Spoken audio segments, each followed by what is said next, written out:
السلام علیکم، میں نادرہ شعیب ایک نئی نظم کے ساتھ حاضر ہوں۔ یہ نظم 12ویں جماعت میں نئے نصاب میں موجود ہے اور اس کا نام ہے بدلی کا چاند۔ اس کے شاعر ہیں جوش ملی آبادی۔ تو آئیں میں آپ کو جوش ملی آبادی کے مختصر تعارف سے آگاہ کروں۔ پورا نام شبیر حسن خان، جبکہ جوش تخلص کرتے تھے۔ جوش فطری، رومانوی اور سیاسی نظمیں لکھنے پر یکساں قدرت رکھتے تھے۔ وہ قوم پرستی، قومی یکجہتی، حب الوطنی اور آزاد رائے کے حامی تھے۔ آپ کو شاعر فطرت، شاعر شباب اور شاعر انقلاب بھی کہا جاتا ہے۔ آپ کی مشہور کتابوں میں نقش و نگار، یادوں کی بارات، جنون و حکمت، شاعری کی راہیں، آیات و نغمات وغیرہ شامل ہیں۔ اب ہم آتے ہیں بدلی کے چاند کے مرکزی خیال کی جانب۔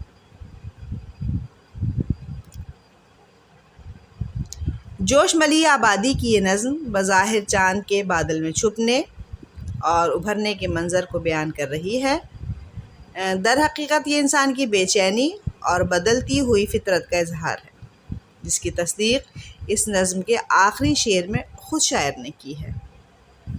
اور اس نظم میں درج ذیل اہم نکات بیان کیے گئے ہیں۔ نمبر 1 یہ ہے کہ جس طرح چاند کا طلوع ہونا رات کے مزاج اور ارد گرد کی چیزوں کو متاثر کرتا ہے، بالکل اسی طرح انسان کی سعی و کوشش اس کی زندگی میں مثبت تبدیلیوں اور کامیابی کا سبب بنتی ہے۔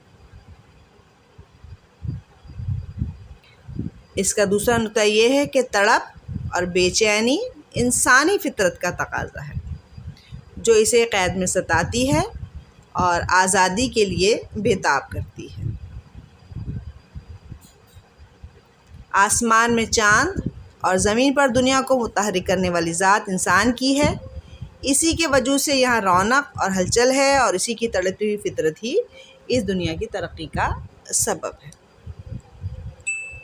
اور اس کا آخری نقطہ یہ ہے کہ چاند کے نمودار ہونے کا منظر اس حقیقت کو واضح کرتا ہے کہ نور و ظلمت کی کشمکش کی طرح آزادی اور غلامی کے درمیان بھی ہمیشہ کشمکش جاری رہتی ہے۔ امید ہے کہ آپ کو بدلی کے چاند کا مرکزی خیال اچھی طرح سمجھ میں آ گیا ہوگا۔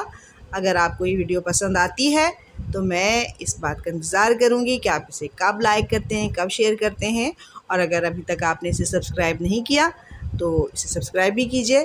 اس طرح کو نئی اور اچھی ویڈیو جلدی مل جائے گی۔